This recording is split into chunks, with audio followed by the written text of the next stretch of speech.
Earth's shipyards worked without stopping. What took the Vraxil centuries to build, humans copied in months.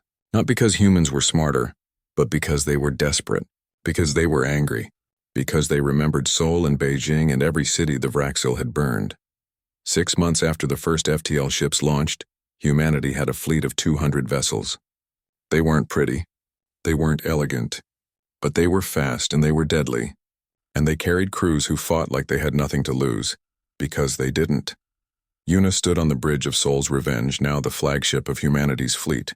Around her, tactical displays showed 3 Vraxil colonies under simultaneous attack. Her ships hit them from different angles. No warning, no mercy, just the same treatment Earth had received. Colony Delta 9 has fallen, her communications officer reported. Resistance minimal.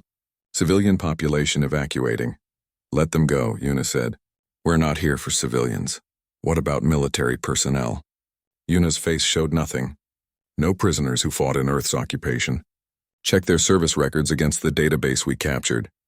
It was a death sentence for thousands of Vraxil soldiers. Yuna knew it. She didn't care anymore. Seoul had taken that caring from her. Jiho's death had finished whatever was left. Minho worked in the fleet's research division, leading a team of 200 engineers. They improved capture technology faster than the Vraxil could respond. They built weapons that the Galactic Council had banned centuries ago. AI warfare systems, quantum cascade bombs, biological weapons even worse than Yunji's first virus. This is illegal, one of the younger engineers said, looking at a particularly nasty weapon design. So was destroying Seoul, Minho replied. So was planning to kill 2 billion humans. We're past legality. We're into survival. The engineer nodded and went back to work. No one argued with Minho anymore. Not after what he had built. Not after what he had become. Yunji led the biological warfare division. She had stopped counting the weapons she'd designed. Viruses, bacteria, prions that could destroy Vraxil neural tissue. She worked 18 hours a day, drove herself until she collapsed, then got up and worked more. You need to rest, Yuna told her during one of her rare visits to Yunji's lab. I'll rest when they're gone, Yunji said. All of them. Every Vraxil who supported the occupation. Every council member who approved Seoul's destruction. I'll rest when we've won. And what if winning means becoming worse than them? Yunji looked up from her microscope. Her eyes were red from lack of sleep and too much crying. Then we'll be worse than them. But we'll be alive, and they'll be sorry they ever heard of Earth. The Galactic Council watched humanity's expansion with growing horror. The Council represented 47 species that formed the Vraxil Collective. They had maintained peace through the collective's strength for 3,000 years. Now that peace was burning, Ambassador Donghae, a human who had been on a diplomatic mission when the invasion started, found himself called before the Council. They had kept him isolated during the war, protected him, hoped to use him as a bargaining chip. Now they wanted answers. Your people are violating every law of galactic civilization, Council Speaker Thrain said. The speaker was a Nexian, a species that looked like liquid metal in roughly humanoid form. They execute prisoners. They use forbidden weapons. They attack civilian targets. You destroyed Seoul, Donghae said quietly. 400,000 civilians. You plan to kill 2 billion more. Don't talk to me about laws. That was war. So is this. The council chamber fell silent. Donghae looked at the 47 species represented there. Some looked frightened. Some looked angry. None looked ready to do anything. Will you help us stop them? Thrain asked. Will you negotiate peace? I don't speak for Earth anymore, Donghae said. I've been here for 2 years. My planet changed while I was gone. I'm not sure I even recognize what humans have become. But he sent a message to Earth anyway, to Yuna, to whoever was listening. The council wants to negotiate. They're scared. Use that. Yuna received the message while her fleet prepared to attack the Vraxil homeworld. They had spent 8 months hunting Vraxil forces across 3 star systems. They had destroyed 47 colonies. They had killed tens of thousands of Vraxil soldiers. Now they were ready for the final strike. Should we reply? Her communications officer asked. No, Yuna said. Let them be scared. Fear is a better weapon than anything Minho can build. But the Galactic Council didn't stay quiet. They issued an ultimatum. Stop your advance or face the combined forces of all 47 collective species. Yuna read the ultimatum and laughed. It was not a happy sound. "Record this," she told her communications officer. Then she spoke directly to the camera, knowing her message would reach every species in the collective. "Where were you when Sol burned? Where were you when the Vraxil planned to kill 2 billion humans? Where were your laws then?" She paused, let the question sink in. "You want us to stop? Make us. But know this, we'll remember who sided against us. And when we're done with the Vraxil, we'll have a list, a long list." The message sent shockwaves through the Galactic Council. 20 species immediately declared neutrality. 15 more began private negotiations with Earth. The collective was fracturing. The Vraxil High Council sat in their chambers on their homeworld, watching human ships appear in their outer system. 500 vessels now. Humanity had built an armada in less than 2 years. Commander Vorath, the elder who had first approved Sol's destruction, stood before the council. He was ancient even by Vraxil standards. He had seen civilizations rise and fall, but he had never seen anything like this. "They're not stopping," Vorath said. "They're not negotiating. They're not showing mercy. What did we create?" "We created nothing," another council member said. "They were always this way. We just didn't see it, no." Vorath shook his head. "We made them this way. We taught them that mercy is weakness, that compassion is failure. We showed them how to be monsters. And they learned." The human fleet reached the Vraxil homeworld 3 days later. They didn't attack immediately. Instead, they surrounded the planet. 500 ships in perfect formation, waiting.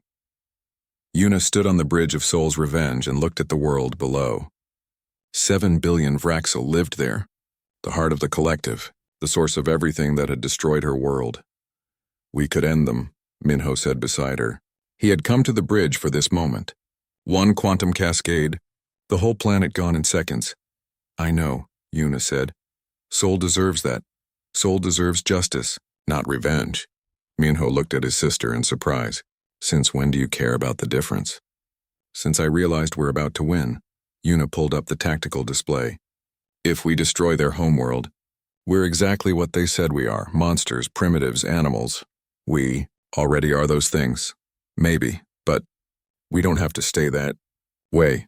Una sent a message to the Vraxil High Council, simple, direct.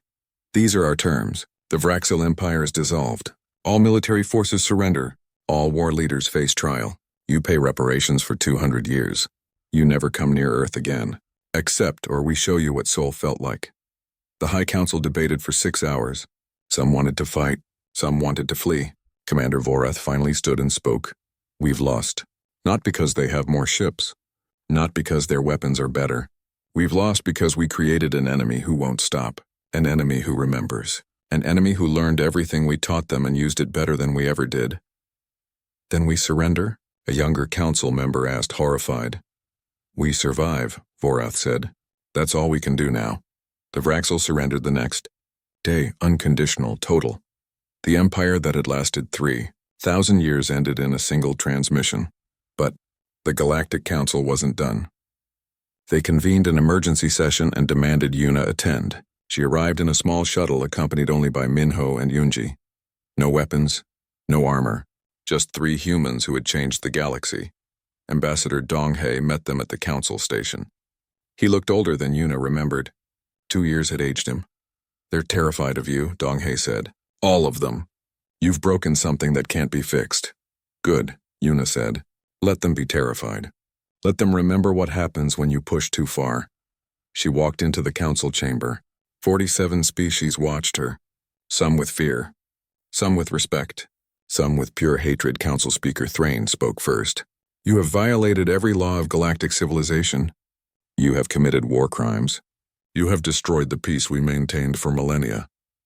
"You maintained peace by conquering," Una said. "By forcing species to submit. By killing anyone who resisted. That's not peace. That's tyranny. And what you offer is better. We offer a choice. Join us or ignore us, but don't ever try to conquer us, because we'll show you what humans do to invaders." "Is that a threat?" Una smiled. The same smile she had given that Vraxil officer in her cell. The smile that had spread across the galaxy in that video. The smile that made entire species nervous. "It's a promise." The council chamber erupted in arguments, species yelling at each other in dozens of languages. The collective was dying. The order that had lasted 3,000 years was collapsing, and standing in the center of it all, Una felt nothing. No triumph, no joy, just emptiness where her humanity used to be. The destruction of the Eternal Dawn changed everything. For the first time in Vraxil history, a conquered species had killed a flagship and its entire command structure. For the first time, the collective understood they had made a mistake, but understanding came too late. The virus Yunji created spread through Vraxil occupation forces like wildfire through dry grass. Within a week, 80% of Vraxil soldiers on Earth were sick. Their medical teams couldn't find a cure because Yunji had designed the virus to mutate. Every time they thought they understood it, it changed. The Vraxil called it a war crime. They broadcast messages condemning humanity's use of biological weapons. They demanded the cure. They threatened total annihilation. Yuna's response was simple. You started this war. We're just finishing it. On Mars, Minho stood in his lab surrounded by new designs. The quantum disruptor had worked better than he dreamed. Now he was building more, bigger ones. Weapons that could take out entire battle groups instead of single ships. His hands didn't shake anymore when he worked. Soul had burned away the part of him that felt guilt. A message came through from Earth. We need you here. We're going after their command structure. Minho packed his equipment. 3 days later, he arrived on Earth through secret transport channels the Resistance had established. When he saw Yuna for the first time since Soul, neither of them knew what to say. They just held each other for a long moment. You look different, Minho finally said. We all do. Yuna pulled back and studied her brother. He was thinner. His eyes had that same hardness she saw in her own mirror. Are you ready for this? I've been ready since I watched our home burn. The Resistance had grown. What started as a few thousand fighters was now 200,000 strong. People joined every day. Some wanted revenge. Some wanted freedom. Some just wanted to hurt the Vraxil as much as they had been hurt. Yuna didn't care about their reasons. She cared that they could fight. Yunji briefed the command team on the virus's progress. It's working too well. The Vraxil are abandoning their ground positions. They're retreating to their ships. Good, Yuna said. Let them run. We'll follow. But the Vraxil weren't just running. They were regrouping. The collective sent a new commander to replace Taiyang. Her name was Sarix, and unlike Taiyang, she understood what she was facing. She had studied the human attacks. She had watched that video of Yuna's whisper 1,000 times. Sarix sent a message to all Vraxil forces. These humans are not Category 4 sapients. Treat them as equals. Treat them as dangerous. Too late for that, Yuna thought when she intercepted the message. We're past equal now. We're aiming for superior. The Resistance captured more Vraxil equipment. They studied it, reverse engineered it. Humans learned faster than the Vraxil expected. Technologies that took the collective centuries to develop. Humans copied in months. They didn't understand it all, but they understood enough to make it work, to make it kill. Yuna planned the next major strike with brutal precision. The Vraxil had established a new command center in what used to be Geneva. They thought they were safe there, protected by shield generators and orbital support. They were wrong. The attack came at dawn. Resistance forces hit the command center from every direction. They used captured Vraxil weapons. They wore Vraxil armor. They moved like Vraxil soldiers. By the time the defenders realized these weren't reinforcements, it was too late. Minho was there. He carried a prototype weapon he'd finished the night before. When a Vraxil soldier charged him, Minho fired. The weapon didn't just kill the soldier. It unmade him. At a quantum level, the soldier simply stopped existing. No body, no trace. Just gone. What did you build? One of the Resistance fighters asked, horrified. Something they'll fear, Minho answered. The Geneva command center fell in 4 hours. The Resistance captured Commander Sarix alive. They also captured something more valuable. The Vraxil database. Everything. Ship designs. Planet coordinates. Military protocols. The locations of every Vraxil installation in 47 star systems. Yuna stood over Sarix in the captured command center. The Vraxil commander was wounded but conscious. She looked up at Yuna with something that might have been respect. You were supposed to be primitives, Sarix said. We learned from you, Yuna replied. You taught us that mercy is weakness. That hesitation is death. Thank you for the lesson. If you kill me, they'll send more, stronger forces. You cannot win. Yuna crouched down until she was eye level with Sarix. We already won. We stopped being afraid. That's all it took. She stood and walked away. Behind her, she heard the single gunshot as one of her soldiers executed Sarix. No trial, no mercy, just justice human style. Across Earth, the Resistance began coordinated attacks on every Vraxel position. They used Yunji's virus. They used Minho's weapons. They used tactics copied from the Vraxel's own playbook. The occupiers became the occupied. The hunters became the hunted. Vraxel soldiers surrendered by the thousands. They expected to be taken prisoner. They expected the rules of war that the collective followed. But humans weren't following those rules anymore. A young resistance fighter named Hyun, barely 17 years old, stood guard over a group of surrendered Vraxel. He had lost his entire family in Beijing when the Vraxel used that city as an example. He looked at the prisoners with empty eyes. "Please," one of the Vraxel said. "We surrender. We have rights." Hyun remembered Beijing, remembered his little sister burning. He raised his weapon. "You should have thought about rights before," Hyun said, and fired. No one stopped him. No one punished him. The resistance had decided no prisoners who had participated in the occupations. No mercy for those who had shown none. The Vraxel High Command, sitting in their home system 300 light-years away, received the reports. They watched in horror as Earth became a graveyard for their forces. They saw the videos of humans executing prisoners. They saw the efficiency with which humans had turned Vraxel tactics against them. "Recall all forces," the High Council ordered. "Abandon Earth. Classify it as a quarantine world." But it was too late for that, too. Minho stood in his lab with Yunji, studying the captured database. "Look at this," he said, pointing to ship schematics. "They're FTL technology. I can understand most of it. Can you build it?" Yunji asked. "Better than that. I can improve it." 2 months later, the first human FTL ship launched from a secret facility in the Australian desert. It was crude, barely functional. It looked nothing like the elegant Vraxil vessels, but it could travel faster than light. And that changed everything. Yuna stood on the bridge of that first ship, which they had named Soul's Revenge. Around her, a crew of 200 resistance fighters prepared for their mission. They weren't defending Earth anymore. They were going on the offensive.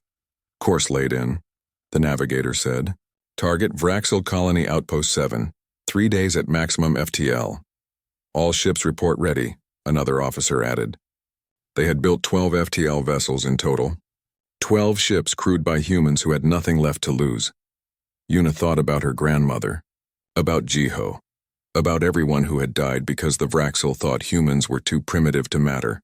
"Take us out," she ordered. "Let's teach them what humans can do when you push them too far."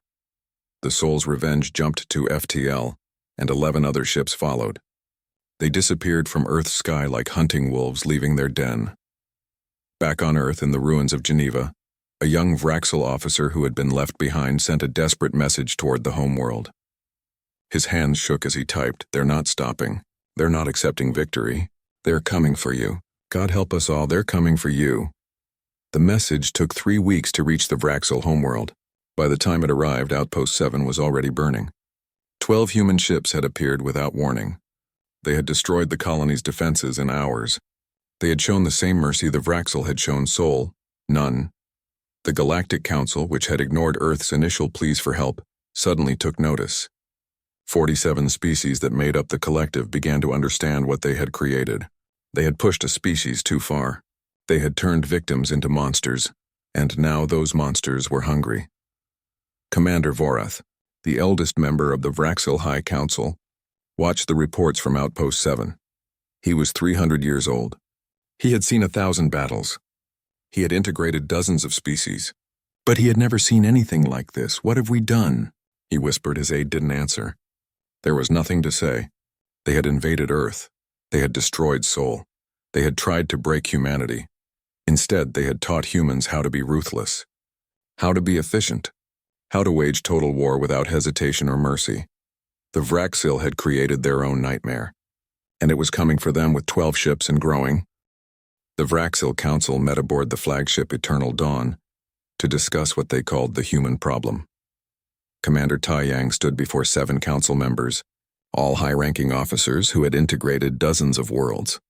The holographic display between them showed Earth rotating slowly, marked with red zones where resistance activity continued. 1 year, Council Elder Vorath said, his voice carrying the weight of 3 centuries of service. 1 year and these humans still resist. Every other species had accepted their place by now. They're Category 4 sapients, another council member added, barely above animals in reasoning. Why do they persist? Taeyang pulled up reports. Sabotage incidents, supply lines disrupted, small but constant attacks that accomplish nothing except wasting Vraxil resources. They're irrational, emotional. They cannot see that resistance is futile. Then we must teach them, Vorath said. I propose we cleanse 12 major population centers, approximately 2 billion casualties. The survivors will understand cooperation is their only path. The council voted. It took less than 5 minutes. The order was approved. Orbital bombardment would begin in 48 hours. The coordinates were already selected. New York, London, Tokyo, Mumbai, Cairo, São Paulo, and 6 others. Cities that held the heart of human culture, human population, human hope. But the Vraxil had another problem they didn't know about. The resistance had infiltrated their communication networks months ago. Yunji had found the back door in the Vraxil systems using her knowledge of their biology. Their technology and their bodies used the same patterns. Once you understood one, you could crack the other. Yuna received the intercepted orders in her underground command center. She read them 3 times to make sure she understood. 2 billion people, 48 hours, call everyone, she said to Jiho, every cell, every contact, everyone we have. Within 6 hours, resistance leaders from across Earth and Mars gathered in the hidden facility. 30 people in total, representing tens of thousands of fighters. They looked tired. They looked angry. When Yuna showed them the Vraxil plans, they looked ready to die. We can't stop this with sabotage anymore, Yuna said. We can't win with small attacks. We need to hurt them, really hurt them. Make them scared of us. How? Someone asked. We're still throwing rocks at their shields. Minho's face appeared on a screen from Mars. He looked older than his 29 years. Sol had done that to him. Not rocks, he said. I have something better. But it requires a team getting onto their flagship, getting into their reactor core. It's a suicide mission. I'll go, Jiho said immediately. We'll all go if needed, another fighter added. Others nodded. Yunji stepped forward. I have something too. A virus, not a computer virus, an actual biological virus. I engineered it from Earth pathogens, modified to target Vraxil physiology. It won't kill them. But it will hurt. It will spread.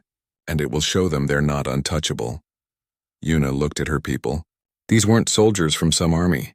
They were engineers and scientists and teachers and parents. They were people who should have lived normal lives. The Vraxil had turned them into weapons. If we do this, Yuna said quietly, there's no going back. They'll hunt us. They might destroy Earth completely. We might lose everything. We already lost everything, Jiho said. Seoul, Beijing, Delhi. All the people in those cities the Vraxil used as examples. What's left to lose except our pride? The vote was unanimous. The next 36 hours blurred together. Minho transmitted his quantum disruptor designs to Earth. Engineers built the device in hidden factories working without sleep. Yunji prepared her virus in sealed labs, loading it into deployment systems that looked like Vraxil medical supplies. Yuna's team planned the flagship assault. They would use captured Vraxil uniforms and stolen access codes. They would walk right in through the main hangar. The Vraxil never expected humans to be that bold. The attack launched 12 hours before the Vraxil bombardment was scheduled to begin. Jiho led the infiltration team. 15 fighters dressed in Vraxil uniforms, their faces covered, carrying what looked like standard equipment containers. Inside those containers were Minho's quantum disruptor components, waiting to be assembled in the flagship's reactor room. They boarded a supply shuttle and flew toward the eternal dawn. The flagship hung in space like a silver moon. Home to 5,000 Vraxil soldiers. Home to Commander Taeyang and the council that had ordered 2 billion deaths. Credentials accepted, the Vraxil gate controller said in his own language. The resistance fighters had learned Vraxil speech months ago. Know your enemy. Proceed to Base 7. They walked through corridors that were too large for humans. Everything the Vraxil built assumed their 8-foot height. Jiho felt like a child in an adult's house, a child carrying a bomb. Simultaneously on Earth, resistance cells deployed Yunji's virus. They released it in water supplies near Vraxil bases. They pumped it through air vents in administration buildings. Within hours, Vraxel soldiers across the planet began showing symptoms: fever, weakness, disorientation. Not deadly, but thoroughly incapacitating. Una watched from Sentinel-9 as reports flooded in. The virus was working better than hoped. Vraxel bases were reporting 50% casualties within 3 hours. Their medical teams scrambled to understand what was happening. Phase 1 complete, she said into her communicator. Jiho, you're up. Inside the Eternal Dawn, Jiho's team reached the reactor level. 2 Vraxel guards stood at the entrance. Real guards, not the sick ones planetside. Maintenance, Jiho said in Vraxel language. Emergency protocols. The guards checked their tablets, found the false work order that Yunji had inserted into the system, nodded them through. The team entered the reactor room and began assembling Minho's device. It looked simple. A metal box with crystalline components that pulsed with stolen Vraxel technology, but what it would do was anything but simple. 10 minutes to assembly, Jiho whispered into his comm. You have company, Yuna's voice came back. 3 Vraxel soldiers heading your way. They weren't on the patrol schedule. Can we finish in time? Not if they enter that room. Jiho looked at his team. They knew what that meant. Someone had to delay the soldiers. Someone had to die so the others could complete the mission. I'll go, Jiho said. Finish the assembly. Get out when it's done. He walked out of the reactor room and closed the door behind him. The 3 Vraxel soldiers were already visible down the corridor. Jiho unsealed his helmet, letting them see his human face. Hey, he said in Vraxel language. Looking for me? The soldiers raised their weapons. Jiho smiled. He thought about Sol, about his family burning in that light, about everything the Vraxel had taken. You should run, he told them. Then he charged. The fight lasted 90 seconds. Jiho killed 1 soldier with a knife before the other shot him. He fell bleeding, dying. But it had been enough. Inside the reactor room, the quantum disruptor activated. The device didn't explode. It did something worse. It created a quantum cascade in the flagship's reactor core. The reactor began to tear itself apart at a subatomic level. Safeguards couldn't stop it. Nothing could stop it. On the Eternal Dawn's bridge, Commander Taeyang saw the warnings flash. He had 3 minutes before total reactor failure. Not enough time to evacuate 5,000 crew. All ships retreat to safe distance, he ordered. Then he sent one final message toward the Vraxil homeworld. We underestimated them. The Eternal Dawn died in a flash of light that could be seen from Earth. The flagship and every Vraxil ship within 50 kilometers were destroyed. 3,000 Vraxil died instantly. On Earth, Yuna watched the explosion through the Sentinel-9 sensors and felt nothing. Jiho was dead. Sol was dead. So much was dead, but the Vraxil had just learned something new. Humans could kill them.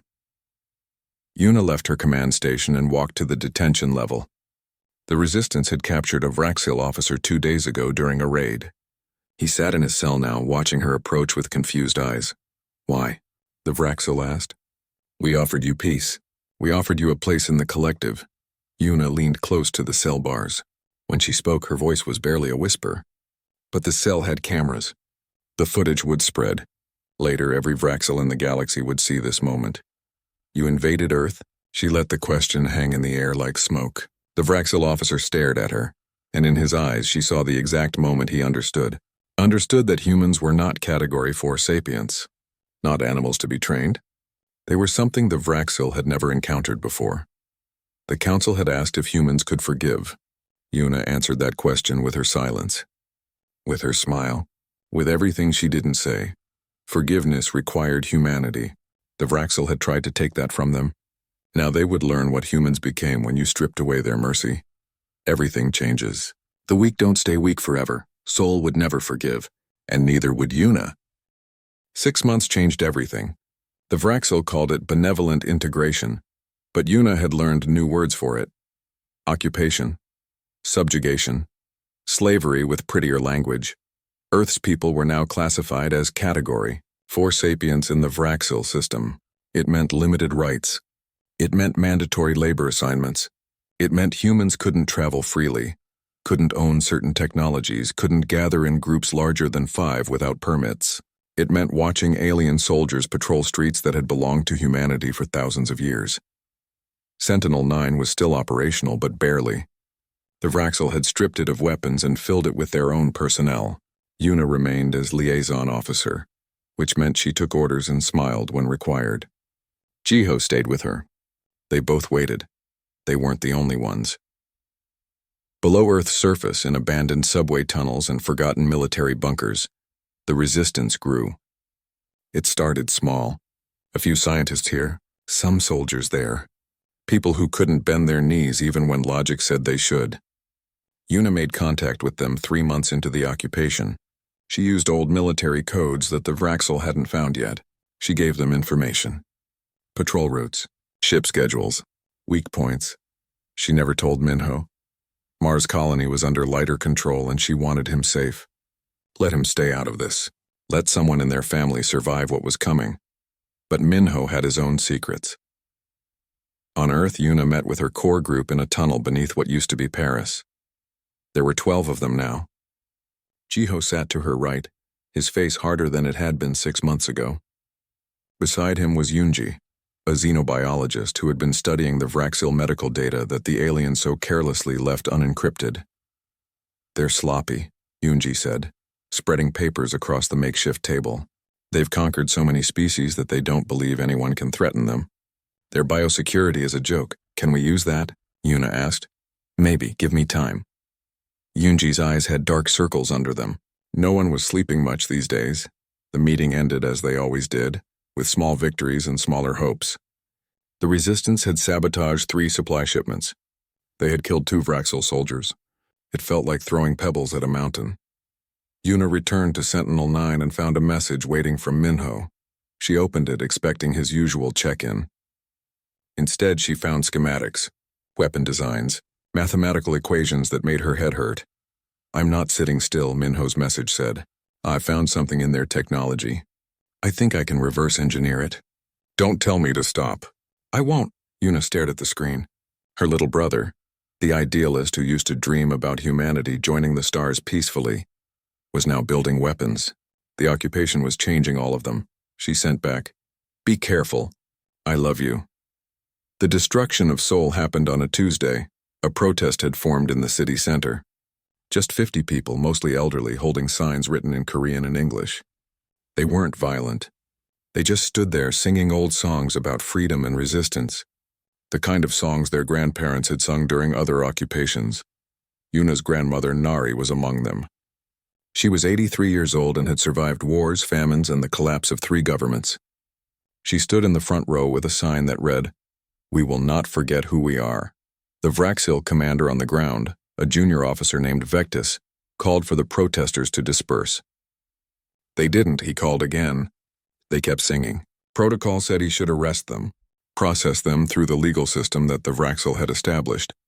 Instead, Vectis called his ship. Commander Taeyang received the call aboard his flagship. He listened to Vectis describe the protest, the defiance, the potential for it to spread. Taeyang had integrated 17 species into the Vraxil collective. He knew what happened when you let resistance fester. "Make an example," Taeyang said.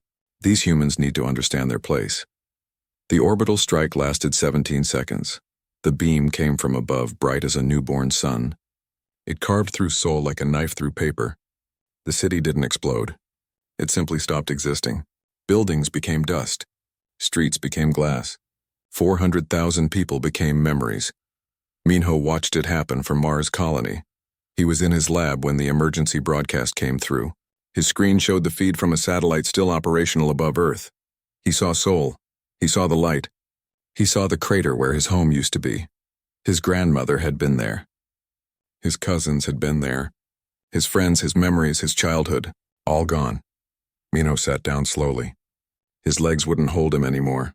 Someone was screaming, and he realized after a moment it was him. On Sentinel-9, Yuna heard the news from Jiho. She didn't scream. She couldn't. The sound stuck in her throat like broken glass. She just stood there staring at the tactical display showing where Seoul had been. Past tense now. "Had been, Admiral?" Jiho's voice sounded like it came from very far away. "Admiral, I'm sorry." "I'm so sorry." Yuna touched the display with one finger right over the crater. Her grandmother had raised her in that city, had taught her right from wrong, had told her stories about surviving occupation through resistance and patience and hope. Hope. What a useless word that seemed now. Call an emergency meeting, Yuna said. Her voice sounded strange, flat. All resistance cells, everyone. What are we going to do? Jiho asked. Yuna looked at him. Something had broken inside her when Sol died, and something else had been born in its place. Something cold and sharp and absolutely certain. We're going to stop pretending this ends peacefully, she said. We're going to stop playing by rules they don't follow. We're going to hurt them, and we're going to keep hurting them until they wish they had never heard of Earth. Across the planet, in underground bunkers and hidden facilities, the resistance received Yuna's message. The word spread through encrypted channels, passed from person to person, until everyone knew what had been said. No more mercy, no more restraint, no more humanity. Yunji heard it and returned to her lab. She stopped looking for weaknesses and started designing weapons.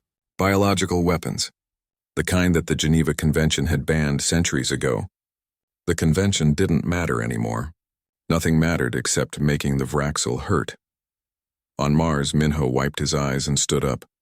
His hands shook, but they still worked. He could still think, still design, still build. He opened his files and looked at the quantum disruptor schematics he had been developing. He had been designing it as a defensive weapon. Something to protect humanity without killing. That version went into the trash. He started over, building something that would kill very efficiently. Commander Tae Yang filed his report that evening. Sol has been pacified. Resistance elements eliminated. Recommend similar action if protests continue elsewhere. Humans are learning their place. He marked the file complete and moved to other business.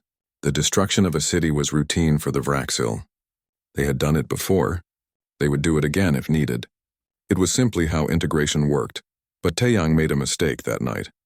A small one that he didn't notice. When he filed the report about Sol, he included a comment. Human resistance remains minimal. Species poses no significant threat. Up on Sentinel-9, Yuna read that intercepted report. She smiled. It wasn't a happy smile. It was the kind of smile a predator makes before it strikes. Let them think humans were no threat. Let them believe they were safe. Let them make mistakes. The weak don't stay weak forever. Everything changes. Sol was gone, and with it, the last parts of Yuna that believed in mercy. The alarm screamed through Sentinel-9, and Yuna was already running before her mind fully woke. Her boots hit the metal floor of the orbital defense platform with practiced rhythm as she sprinted toward the command center. Around her, the station buzzed with chaos. Officers shouted coordinates. Red lights painted the corridors in blood-colored warnings. Talk to me, Yuna said as she burst through the command center doors. Her second officer, a young man named Jiho, stood at the main display with his face pale. Admiral, we have contacts. Lots of them. Jiho's voice shook. They just appeared out of nowhere. 57 ships, all massive. They're above every major city on Earth. Yuna stepped up to the display and felt her stomach drop. The ships hung in the air like metal clouds. Each one was 3 times the size of Sentinel-9, and her station was the largest structure humanity had ever built. The vessels didn't look aggressive. They simply existed there. Impossible to miss, impossible to ignore. Have they communicated? Yuna asked. Broadcasting on all frequencies. In every language. Jiho touched a panel and a voice filled the room. It spoke perfect English, then switched to Mandarin, then Spanish, then Korean. The message was simple and terrifying. People of Earth, we are the Vraxil Collective. Your world has been selected for integration into our empire. Resistance is unnecessary. Surrender is peaceful. You have 12 hours to respond. Yuna's jaw tightened. She had spent 20 years in Earth's defense force. She had fought in the resource wars. She had seen what humans did to each other over water and rare metals. But this was different. This was something from the old science fiction movies her grandmother Nari used to watch with her back in Seoul. Get me the UN, Yuna said quietly. Get me everyone. The next 6 hours were a blur of strategy meetings and desperate calculations. Earth's weapons were nothing compared to what hung over their cities. The first test firing from Sentinel-9 hit a Vraxil ship's shields and simply vanished, absorbed like a raindrop hitting an ocean. The aliens didn't even respond. They just waited. Yuna stood in her quarters looking down at Earth through the observation window. Somewhere down there, her younger brother Minho was watching these same ships from Mars Colony where he worked as an engineer. She had sent him a message, stay safe. Don't do anything stupid. His reply came back quickly. Same to you, sister. Remember what Grandma always said? Yuna smiled sadly. Their grandmother had raised them after their parents died in the wars. Nari had survived the occupation of Korea decades ago, back when humans fought humans. She always said, "The strong don't stay strong forever. The weak don't stay weak forever. Everything changes." But Nari had never seen alien warships. The 12 hours passed. Earth's governments gave their answer. They would negotiate. What choice did they have? The Vraxel landed in Geneva 3 days later. Their delegation walked out of a ship that looked like a silver tower. The aliens were tall, nearly 8 feet, with gray skin that seemed to shift colors in the light. Their leader introduced himself as Commander Taiyang. He spoke with the confidence of someone who had never lost. "Your surrender terms are generous," Taiyang said to the assembled UN representatives. Secretary General Soman sat at the head of the table, her face carefully neutral. "You will maintain your governments, your cultures. We require only your cooperation, your resources, your obedience." "And if we refuse?" Soman asked quietly. Taiyang tilted his head. It might have been curiosity. It might have been amusement. No one refuses. The Vraxel Collective spans 47 systems. We have integrated hundreds of species. Resistance causes pain. Cooperation brings peace. This is the way of the galaxy. Yuna watched the meeting from Sentinel-9 through a live feed. She saw Somin's hands clench under the table where the cameras couldn't catch it. She saw the other representatives exchange looks that mixed fear and defeat. Humanity was about to surrender without firing a real shot. "This is wrong," Jiho said beside her. "We should fight." "With what?" Yuna asked. "You saw what our weapons did, nothing. We'd be throwing lives away." "Maybe, but at least we'd be throwing them away on our feet, not our knees." Yuna didn't answer. She thought about Minho on Mars. She thought about her grandmother's stories of occupation and resistance. She thought about the billions of people on Earth who just wanted to live, to see tomorrow, to keep their families safe. The treaty was signed that evening. Earth became the newest member of the Vraxel Collective. The ships remained overhead, a constant reminder. The Vraxel soldiers began landing in major cities the next day. They were polite, professional. They set up administration centers and started cataloging Earth's resources. They explained the new laws, the new restrictions, the new order. Minho called Yuna from Mars. His face on the screen looked tired. "Are you okay?" "I'm alive," Yuna said. "That's something. This isn't over," Minho said quietly. "It can't be. We're humans. We don't just give up. We just did, little brother. The whole planet just gave up." "No," Minho shook his head. "We're waiting." "There's a difference." After the call ended, Yuna stood at her observation window again. The Vraxel ship still floated over Earth like metal gods. They looked permanent, unbeatable. But she kept thinking about what Minho said, about what her grandmother used to say. Everything changes. Down on Earth in the underground facilities beneath Geneva, the Vraxel began their work. They were efficient. They had done this hundreds of times before. They knew how to integrate a new species into their empire. They knew all the patterns, all the resistance types, all the ways conquered people tried to fight back, but they had never conquered humans before. Commander Taiyang stood in his command center aboard the flagship and looked at the reports. Earth was complying. The transition was smooth. He marked the planet as integration successful in his logs and moved on to the next administrative task. He didn't notice the small detail buried in the data. The missing personnel. The scientists and soldiers who hadn't reported to the new registration systems. The weapons facilities that Earth had listed as destroyed but were simply hidden. He didn't notice because it was too small to matter. Not yet.